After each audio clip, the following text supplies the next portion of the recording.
Telegram каналымызда осы тектес видео анимацияларды жасауды үйрену бойынша анонимді сауалнама жүргізген болатынбыз.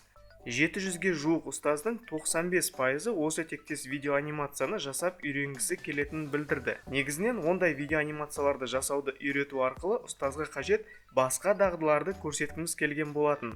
Себебі қазіргі таңда бұл технологияны фильм индустриясында, журналистика, мультианимация және тағы басқа көптеген салаларда қолданады.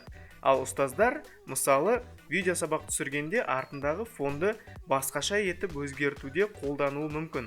Ол үшін сізге бар болғаны хромакей және Movavi бағдарламасы қажет болады.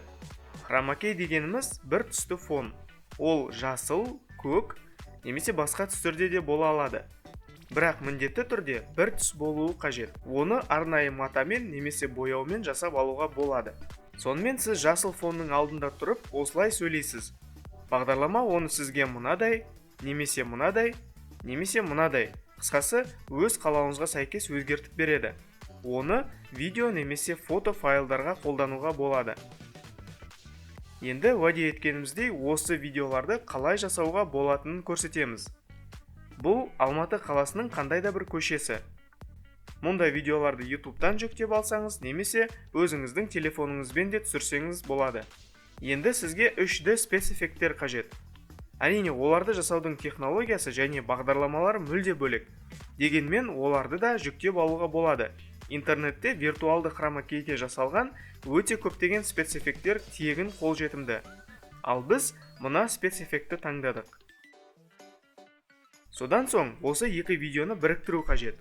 Ол үшін бағдарламаға екі видеоны жүктейсіз және бір-біріне параллель орналастырасыз.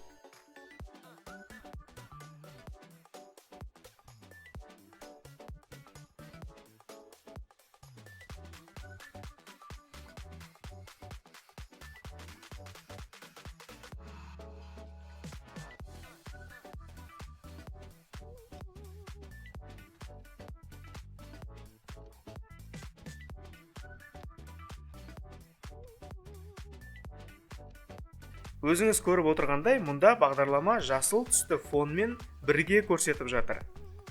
Оны алып тастау үшін все инструменты бөліміндегі хромакей функциясын қолданасыз.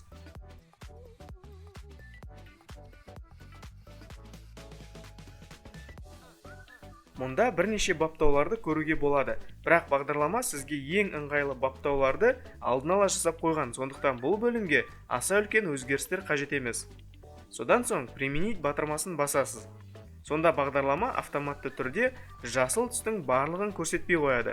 Тек қана жасыл түсі жоқ спецэффекттер және сіздің видеоңыз ғана қалады.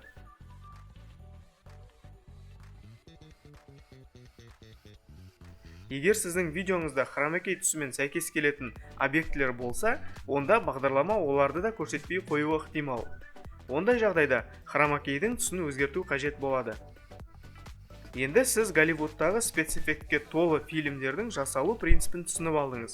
Сондай-ақ алдағы уақытта видео сабақтарыңызды өте креативті етіп жасай аласыз.